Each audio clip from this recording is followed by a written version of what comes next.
नमस्कार दोस्तों, आज हमारे देश के अपने ही लोगों को हमारे अपने ही लोगों से नस्लीय भेदभाव का सामना करना पड़ता है। दरअसल जो भारतीय हैं उनको तो दुनिया भर में जो है नस्लीय भेदभाव का सामना करना पड़ता है, लेकिन तब ये बात और ज़्यादा बुरी हो जाती है कि जब हमारे अपने ही देश के लोग जो हैं हमारे देश के किसी अन्य हिस्से के लोगों के साथ भेदभाव करने लगते हैं, उनका मजाक बनाने लगते हैं। जैसे नॉर्थ ईस्ट के लोगों को जो है कई बार लोग जो मतलब अराजक तत्व हैं, जिनको ये समझ नहीं है कि ये हमारे देश के कितने महत्वपूर्ण अंग हैं, उन नॉर्थ ईस्ट के लोगों को जो है कई बार मोमोज बोल देना, चिंकी बोल देना, चाइनीज़ बोल देना, नेपाली बोल देना। उन्हें लगता है कि ये कूल है, लेकिन ये कितनी बड़ी प्रॉब्लम है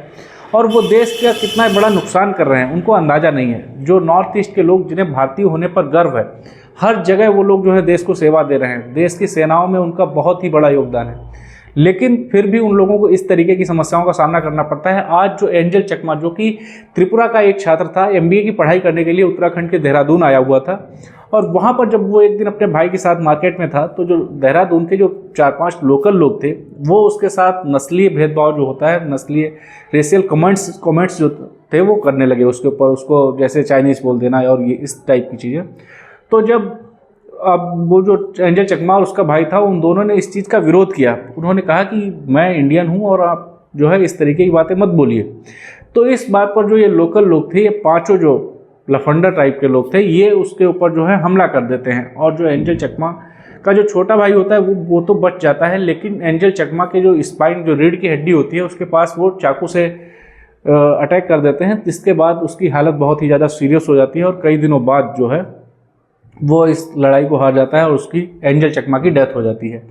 और ख़ास बात यह है कि एंजल चकमा जो है उनके पिताजी बीएसएफ में हैं, मतलब वो देश को जो है बॉर्डर पर रह कर के सुरक्षा दे रहे हैं, देश की सीमाओं को सुरक्षा दे रहे हैं, और उनका अपना बच्चा जो है वो देश के अंदर ही सुरक्षित नहीं है। अब उनके पिताजी का भी कई मीडिया चैनल्स ने इंटरव्यू लिया है, जो कि देख करके इतना ज़्यादा मैं भावुक हो गया। मुझे मतलब पर्सनली ये चीज़ लगी कि बताओ इनके ऊपर आज क्या बीत रही होगी। वो बेचारे कहने लगे कि कैसे मेरा बचपन तो जो है बहुत समस्याओं में बीता और मैं किसी भी तरीके से जॉब करके अपने बच्चों को अच्छे से पढ़ा लिखा रहा था, और बच्चे भी मेरे कहते थे कि हम लोग जो है आपके लिए आगे कुछ बहुत अच्छा करेंगे। मेरा लड़का भी कहता था कि जब हम जॉब करेंगे तो आप जो है छुट्टी ले लेना, आप बीआरएस ले लेना, वॉलंटरी रिटायरमेंट ले लेना, लेकिन आज जो है वो है ही नहीं। अब ये मतलब एक छोटी सी समस्या जो मतलब हमारे लोगों में अवेयरनेस की कमी है, जो इस तरीके की बातें कहते हैं कि हमारे अपने ही देश को लोगों को अपमानित करना, ये मतलब बहुत ही डिसरिस्पेक्ट है हमारे इंडिया के लिए और हमारे देश की राष्ट्रीय अखंडता के लिए बहुत ही घातक है।